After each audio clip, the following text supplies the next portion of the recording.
अच्छा, एक प्रश्न का उत्तर अपने अंतर्मन से दीजिएगा। क्या संपूर्ण धरती केवल मनुष्य की है, किसी बेजुबान जीव की नहीं?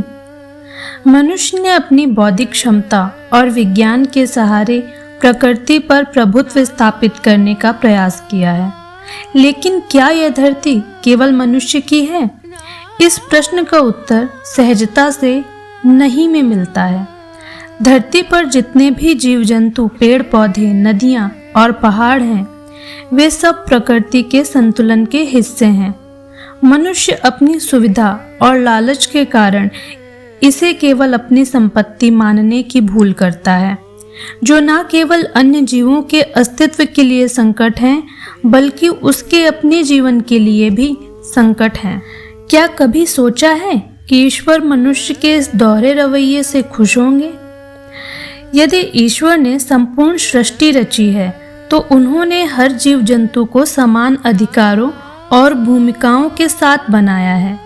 मनुष्य का यह दोहरा रवैया, जिसमें वह अपने सुख और विकास के लिए दूसरे प्राणियों का शोषण करता है, निश्चित रूप से ईश्वर को प्रसन्न नहीं करता होगा। हमारी धार्मिक और सांस्कृतिक परंपराएं भी हमें यह सिखाती हैं कि सभी प्राणियों के प्रति करुणा और प्रेम की भावना रखना चाहिए। अच्छा, ये सोचा है कभी, यदि मनुष्य ईश्वर का अंश है, तो अन्य जीव जंतु किसका अंश है? यह कहना कि केवल मनुष्य ईश्वर का अंश है और अन्य जीव जंतु नहीं, हमारी समझ की संकीर्णता को दर्शाता है। गीता में भगवान कृष्ण कहते हैं कि मैं प्रत्येक प्राणी के भीतर विद्यमान हूँ। यह स्पष्ट करता है कि हर जीव में ईश्वर का अंश होता है।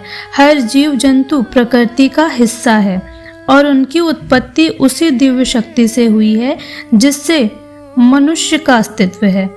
तो निष्कर्ष क्या निकला? धरती ना तो केवल मनुष्य की है, ना ही मनुष्य को इसका स्वामी बनने का अधिकार है। यह धरती संपूर्ण जीव जगत की है और हर प्राणी को अपनी भूमिका निभाने और अपने हिस्से के अधिकार पाने का हक है। मनुष्य को चाहिए कि वह अपने कर्तव्यों को समझे, प्रकृति और जीव जंतुओं के प्रति संवेदनशील बने और एक संतुलित और समृद्ध समाज की स्थापना करे।